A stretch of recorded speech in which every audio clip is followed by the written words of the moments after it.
اور کہہ دو کہ لوگوں یہ قرآن تمہارے پروردگار کی طرف سے برحق ہے، تو جو چاہے ایمان لائے اور جو چاہے کافر رہے۔ ہم نے ظالموں کے لیے دوزخ کی آگ تیار کر رکھی ہے جس کی قناتیں ان کو گھیر رہی ہوں گی، اور اگر فریاد کریں گے تو ایسے کھولتے ہوئے پانی سے ان کی داد رسی کی جائے گی جو پگھلے ہوئے تانبے کی طرح گرم ہوگا اور جو ان کے چہروں کو بھون ڈالے گا۔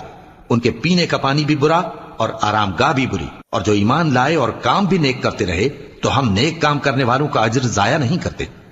ایسے لوگوں کے لیے ہمیشہ رہنے کے باغ ہیں جن میں ان کے محلوں کے نیچے نہریں بہ رہی ہیں، ان کو وہاں سونے کے کنگن پہنائے جائیں گے اور وہ باریک دیبا اور اطلس کے سبز کپڑے پہنا کریں گے اور تختوں پر تکیے لگا کر بیٹھا کریں گے۔ کیا خوب بدلہ اور کیا خوب آرام گاہ ہے۔ اور ان سے دو شخصوں کا حال بیان کرو جن میں سے ایک کو ہم نے انگور کے 2 باغ عنایت کیے تھے اور ان کے گردا گرد کھجوروں کے درخت لگا دیے تھے اور ان کے درمیان کھیتی پیدا کر دی تھی۔ دونوں باغ کثرت سے پھل لاتے اور اس کی پیداوار میں کسی طرح کی کمی نہ ہوتی، اور دونوں میں ہم نے ایک نہر بھی جاری کر رکھی تھی، اور اس طرح اس شخص کو ان کی پیداوار ملتی رہتی تھی۔ تو ایک دن جبکہ وہ اپنے دوست سے باتیں کر رہا تھا، کہنے لگا کہ میں تم سے مال و دولت میں بھی زیادہ ہوں اور جتھے اور جماعت کے لحاظ سے بھی زیادہ عزت والا ہوں، اور ایسی شیخیوں سے اپنے حق میں ظلم کرتا ہوا اپنے باغ میں داخل ہوا۔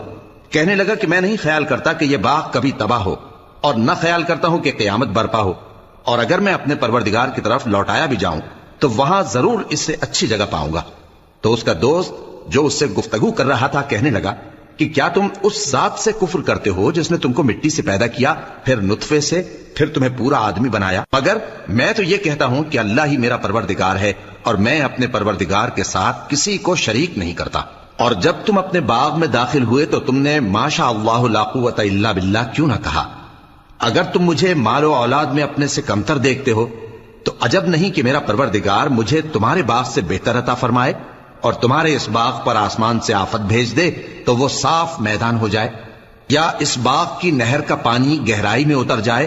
تو پھر تم اسے تلاش نہ کر سکو، اور اس کے میووں کو عذاب نے آ گھیرا اور وہ اپنی چھتریوں پر گر کر رہ گیا، تو جو مال اس نے اس پر خرچ کیا تھا اس پر حسرت سے ہاتھ ملنے لگا اور کہنے لگا کہ کاش میں اپنے پروردگار کے ساتھ کسی کو شریک نہ بناتا۔ اس وقت اللہ کے سوا کوئی جماعت اس کی مددگار نہ ہوئی اور نہ وہ بدلہ لے سکا۔